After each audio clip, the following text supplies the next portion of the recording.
Salut tout le monde, on va en parler sur tous les débriefs des matchs. Direction le trophée Johan Gamper. L'AS Monaco a gagné face au FC Barcelone 3-0, un but de Lamine Camara, un but de Brel Mbolo et un but de Christian Mawissa. Première période. La première période, c'était très bien pour l'AS Monaco, mais pour le Barça, c'est mi-figue, mi-raisin. Pourquoi? Eh bien, l'AS Monaco a commencé avec la possession, des tirs cadrés. Il y a eu ce côté où Monaco poussait et que le Barça recule, certes. Mais pourquoi pour le Barça, c'est mi-figue, mi-raisin? Certes, le Barça ont, certes, pas la possession, mais ils ont les tirs cadrés, mais le Barça reculait à chaque fois. Ça arrive que le Barça pousse, mais souvent il recule. Donc, c'était la première période. La deuxième période est formidable pour les Monégasques, mais pour les Barcelonais, c'est plutôt la deuxième période. Allez, cauchemardesque, ou voir la deuxième période nullissime et catastrophique. Donc, euh, donc la deuxième période, 5 minutes après le coup d'envoi de la deuxième période, Lamine Camara a inscrit le but du 1-0. Bon, sur le but du 1-0, je trouve que Indigo Martinez, l'ex-joueur de l'Athletic Bilbao qui est devenu joueur du Barça, il est responsable sur le premier but monégasque. Donc, après le but du 1-0 signé Lamine Camara, Monaco poussait et le Barça reculait. Jusqu'à que Brel Mbolo a inscrit le but du 2-0. Donc, après le but du 2-0 signé Brel Mbolo, Monaco pousse encore et que le Barça recule. Même si le Barça avançait avec les tirs et les tirs cadrés, Monaco reculait. Là, c'était Monaco qui avançait et le Barça qui recule jusqu'à que Christian Mawissa a inscrit le but du 3-0.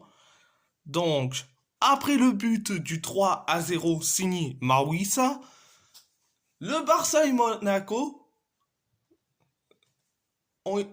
s'observent entre eux. Donc, c'était la deuxième période. Donc, félicitations aux Monégasques qui remportent le trophée Johan Gamper. Et en plus, l'AS Monaco devient le premier club français qui soulève le trophée Johan Gamper. Et surtout, la deuxième équipe française qui gagne face au Barça en 2024. Après le PSG, c'est l'AS Monaco. Est-ce que l'AS Monaco va être carrément le candidat à soulever la Ligue 1 ou voir candidat à être en huitième ou voir plus loin vers les demi ou voir la finale? Après, après, on verra ça plus tard. Mais je dis franchement. En- donc, dédicace, dédicace à Tarek Débrief AS Monaco, dédicace à Alec Litz, et dédicace à Pitch 82. Ça, c'est pour le côté de l'AS Monaco. Et pour le côté barcelonais, dédicace à la frito catalane. Oui, oui, je sais, c'est dur, surtout de perdre le trophée Joan Gamper depuis 2013. Donc, je sais que c'est dur pour vous. Donc, donc, euh, à part ça, c'est tout. Direction les matchs retour des troisièmes tours des qualifications de la Ligue des Champions. Le LOSC a fait un match nul face au Fenerbahçe, un partout, un but contre son camp de Bafodé Diakité pour le Fenerbahçe, un but sur penalty de Jonathan David et, et un carton rouge d'Aïssa Mandi pour le LOSC. Première période. La première période des Lillois est ultra limitée, voire catastrophique. Et la première période du Fener est merveilleux. Donc, les Lillois commençaient à reculer, pendant que le Fener pousse souvent pour les tirs cadrés. Ils ont eu la possession, donc les Lillois font de leur mieux, mais ils essayent de faire mieux. Mais on voit bien qu'ils étaient catastrophiques, voire limités. Et en première période. Donc c'était la première période. La deuxième période, les Lillois ont tenté de faire des tirs cadrés, mais ce n'est pas assez. Ce n'est pas assez. Ce n'est pas assez. Donc le Fener commençait à pousser, pendant que les Lillois commencent à reculer, et ça porte leurs fruits du côté du Fener. En plus, dans les temps additionnels de la deuxième période, Bafodé Diakité a décidé de mettre un but contre son camp. Donc, ça fait donc 1-0 pour le Fener.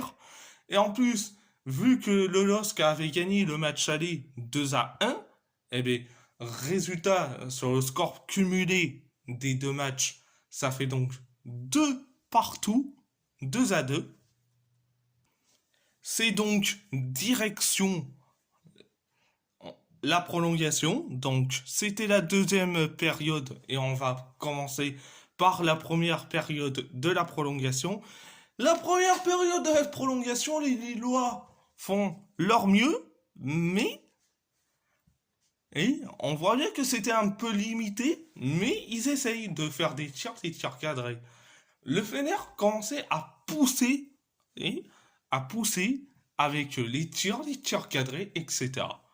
Donc, c'était la première période de la prolongation. Deuxième période de la prolongation, on voit bien que les Lillois font de leur mieux avec tir cadré, mais le Fener poussait pour avoir des tirs cadrés. Donc, résultat, la faute d'Aïssa Mandi sur un joueur du Fenerbahçe. Résultat, Aïssa Mandi a reçu le carton rouge. Donc, après le carton rouge signé Aïssa Mandi, eh bien, le LOSC termine à 10 contre 11. Les Lillois commençaient à pousser et que le Fener recule. Eh bien, résultat, faute d'un joueur du Fener sur un joueur lillois. résultat penalty pour Lille. Donc, et Jonathan David a inscrit le but du un partout, le but de l'égalisation et surtout le but du 3-2 vu que c'est le score cumulé des deux matchs. Donc, après le but de l'égalisation, eh bien, on voit bien que les deux équipes s'observent entre eux. Donc, je suis très content pour le LOSC qui fasse un match nul, surtout dans leur stade à Kadıköy, qui est certes un quartier d'Istanbul, mais qui arbitre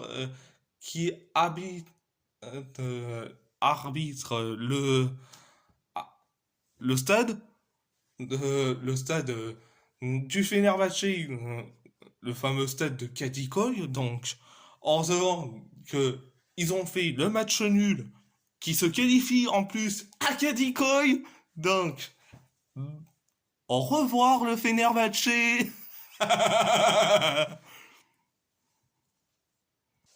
Donc, la qualification du LOSC, je dirais franchement, c'est mérité. De toute façon, oh, c'est mérité. Donc, dédicace à Aleşki, qui est un supporter lillois, et surtout, dédicace à Renard des Surfaces, ce, qui suit, certes, les joueurs algériens, donc Aïssa Mandi.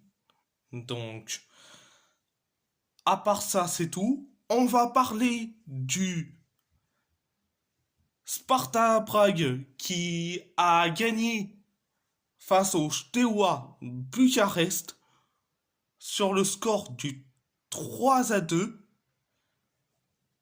Un doublé, donc un sur penalty de Veljko Birmasevic et un but de Lucas Araslin pour le Sparta Prague. Un but de Darius Olaru et un but de Malcolm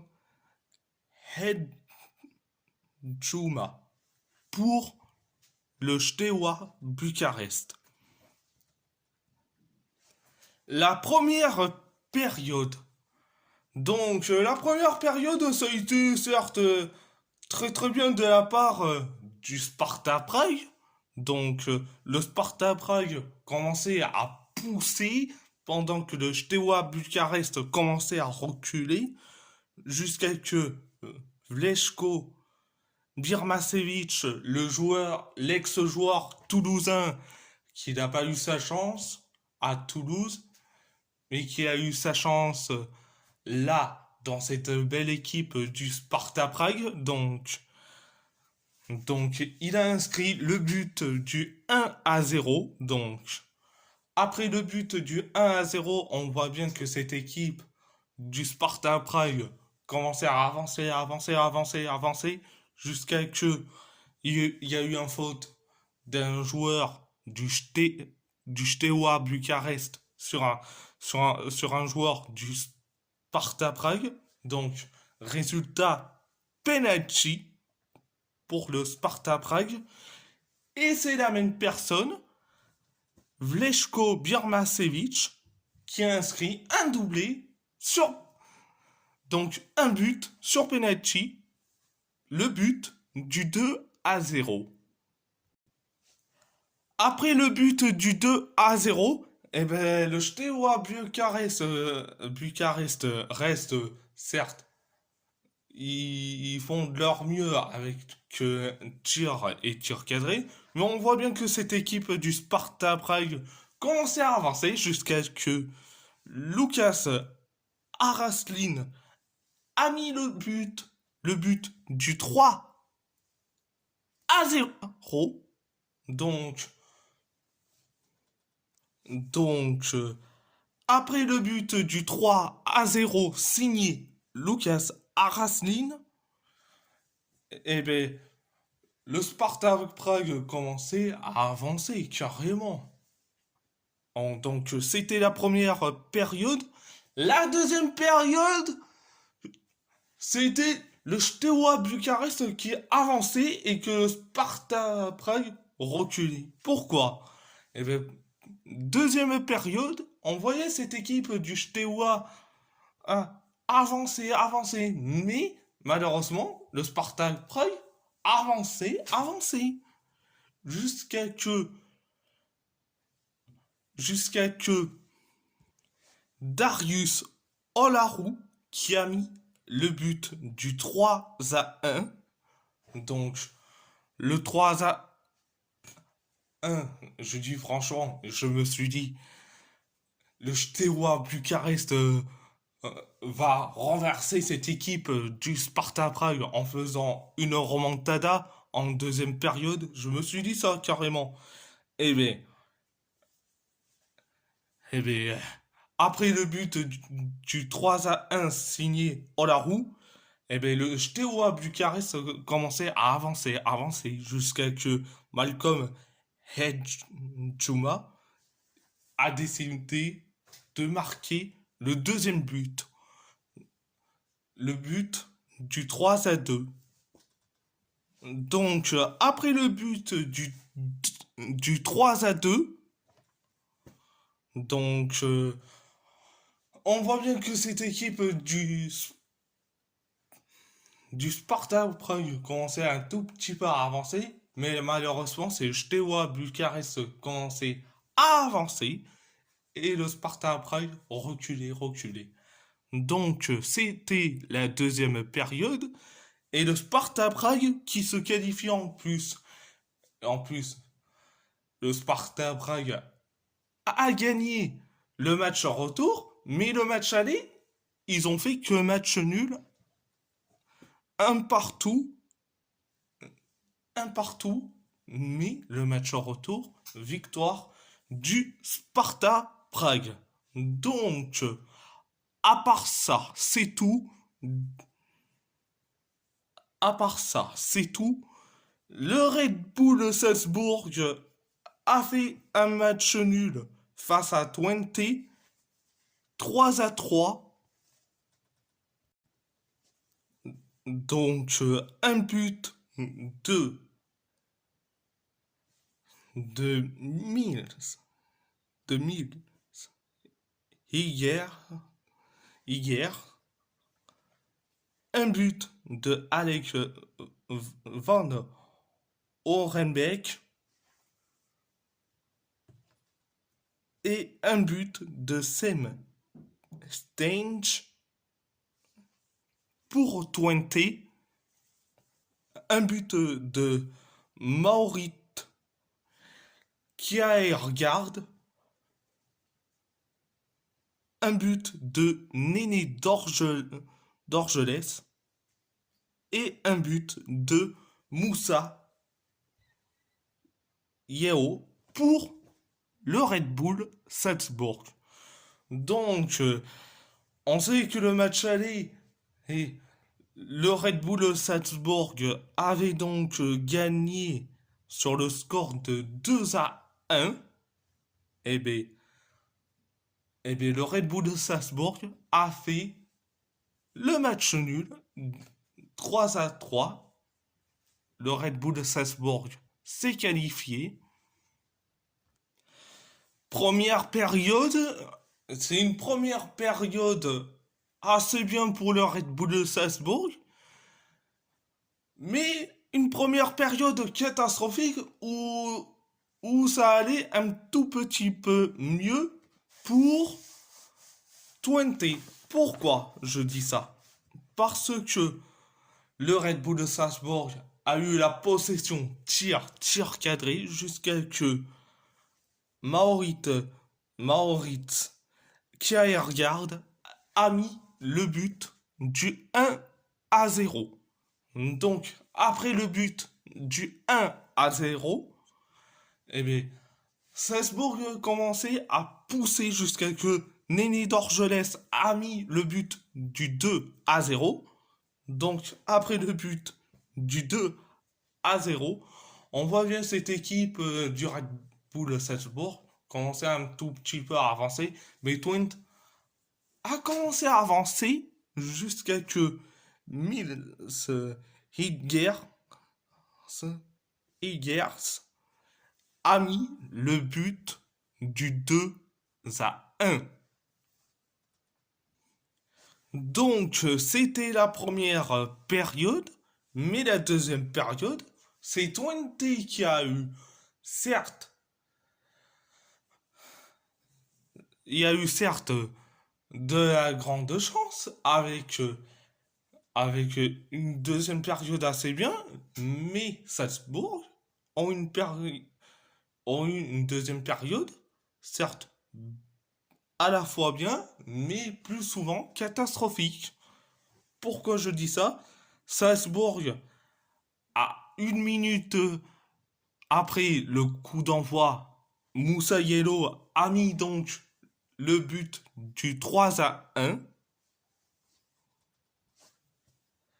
Euh, Après le but du 3-1, eh bien, Twente commence à pousser, pendant que Salzbourg commençait à reculer comme pas possible. Eh bien, les résultats récoltent bien pour Twente. Eh bien, Alec Van Orenbeek a mis le but du 2 du 3-2. Eh bien, je me suis dit, la remontada va commencer du côté de Twente. La remontada commence à être en marche. Twente commençait à pousser, jusqu'à que Sam Stange a mis le but de l'égalisation. Le but du 3-3. Après le but du 3-3, Salzbourg commençait à pousser et que Twente reculait, mais ils ont eu qu'un tir. Donc, c'était la deuxième période. Donc, à part ça, c'est tout. On va parler de Karabag. Ben oui, Karabag qui a gagné face à Ludogorets. Donc, 7-2. 7-2. Un doublé de Guadodoua, donc un sur penalty pour Ludogorets. Un doublé de Yacine Benzia, donc un sur penalty. Un doublé de Patrick Andrade. Un but de Juninho, de son vrai nom, Olavio Vieira dos Santos Junior. Un but de Toral Bayramov et un but de Redon Chicha. Première période. La première période, on voit bien que c'est un coup l'un, un coup l'autre. À la fois du bien pour Ludogorets, mais du bien pour Karabag. Pourquoi? Parce que 7 minutes après le coup d'envoi de la première période, Juninho, de son vrai nom, Olavio Vieira dos Santos Junior, a inscrit le but du 1-0 pour Karabag. Donc, je me suis dit que Karabag va faire une remontada, vu que le match allait, et vu que le match allait, Karabag avait perdu sur le score de 2-1 face à Ludogorets. le match aller. Le, je me suis dit que Karabakh va faire une remontada. Eh ben, il faut pas sous-estimer cette équipe du Ludogorets, vu que, vu que 6 minutes plus tard, Quadodoua, le mec qui a inscrit son tout premier but avec la Suisse, a décidé de marquer le but de l'égalisation, le but du un partout. Donc, euh, donc, euh, donc, je me suis dit que il n'y aura pas de remontada, ou peut-être il y aura une remontada. C'était Quadodoua qui a mis le but de l'égalisation. Après le but de l'égalisation, eh bien, eh bien, on voit bien que Ludogorets commençait à repousser jusqu'à que, tiens, pénaltoche, une pénaltoche. Résultat pénaltoche. Pourquoi je dis ça? Parce que le joueur de Karabakh a fait une faute sur un joueur de Ludogorets. Résultat penalty. Quadodoua a inscrit son doublé.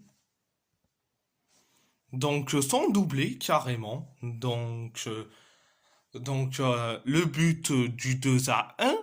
Après le but du 2-1, on voyait que Ludogorets reculait et que Karabakh avançait, jusqu'à que le joueur de Ludogorets a décidé de faire faute sur un joueur de Karabakh, résultat penalty.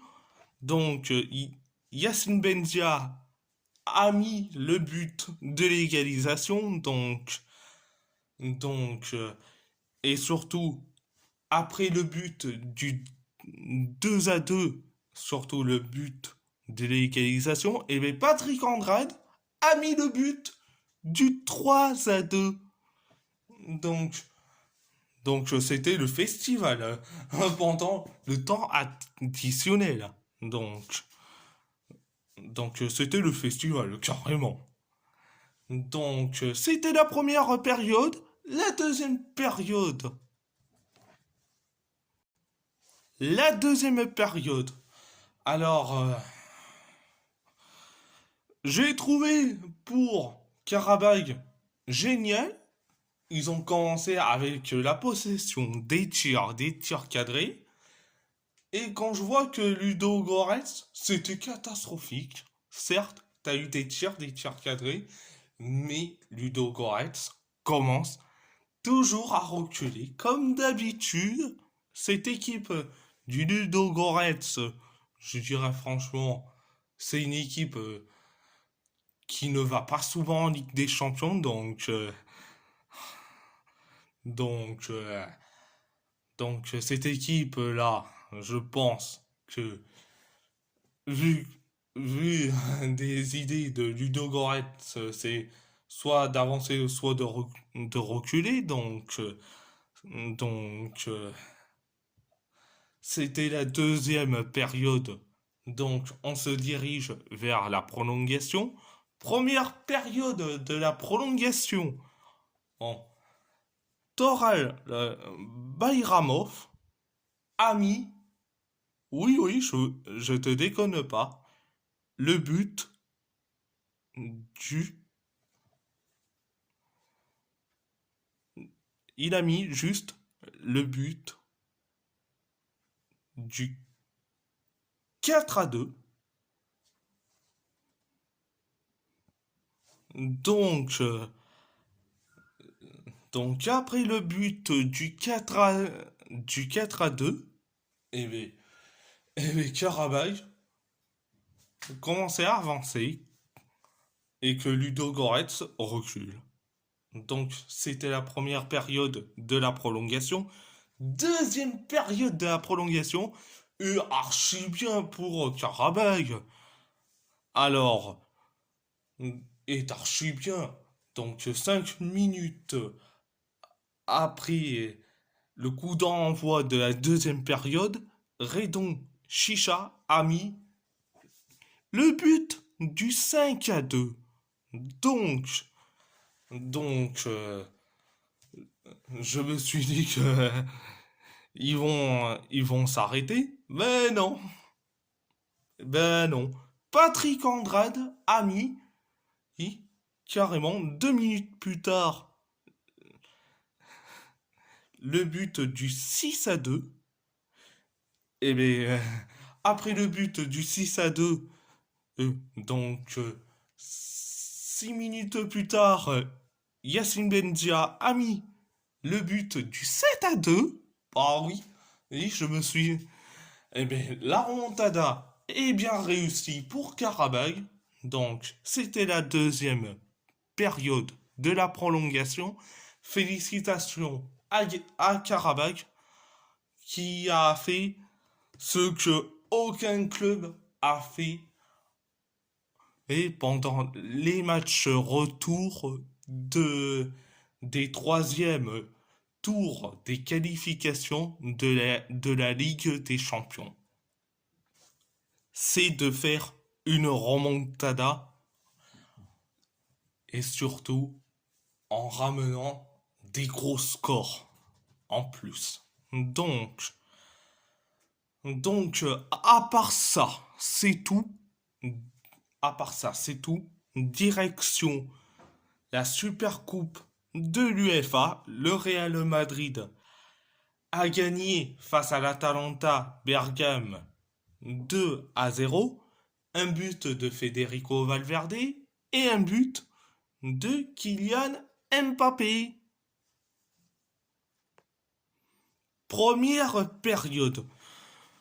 Je vois bien cette équipe de l'Atalanta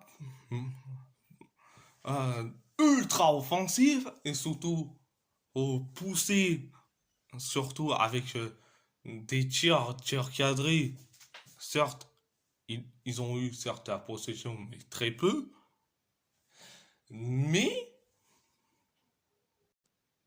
mais, tu connais cette équipe du Real Madrid. Certes, le Real Madrid, on voit bien que on voit bien que le Real Madrid, c'est la chance, et on le sait très très bien depuis des années, voire euh, une décennie, carrément. Donc cette équipe du Real Madrid commençait à être défensif, donc, euh, donc, c'était la première période. La deuxième période, le Real commence à pousser et que l'Atalanta reculait jusqu'à que Federico Valverde a inscrit le but du 1-0. Après le but du 1-0 signé Valverde, euh, 9 minutes plus tard, Kylian Mbappé a inscrit son premier but avec le Real Madrid. Donc, et surtout le but du 2-0. Après le but du 2-0 signé Mbappé, on voit bien que cette équipe du Real commençait soit à attaquer, commençait à être défensive, pendant que l'Atalanta souffre comme pas possible, surtout au, au niveau de la défense. Au niveau de la défense, ils sont catastrophiques. Au niveau de l'attaque, je n'en parle même pas, où c'est soit, soit un coup c'est bien et un coup c'est bof. Donc, à part ça, c'est tout. Donc, euh, donc, à part ça, c'est tout. Et dédicace à Vicky Foot. Donc, euh, donc, si la vidéo vous plaît, abonnez-vous à ma chaîne YouTube, likez, commentez si vous avez envie ou pas, c'est votre choix. À part ça, je vous laisse et merci beaucoup.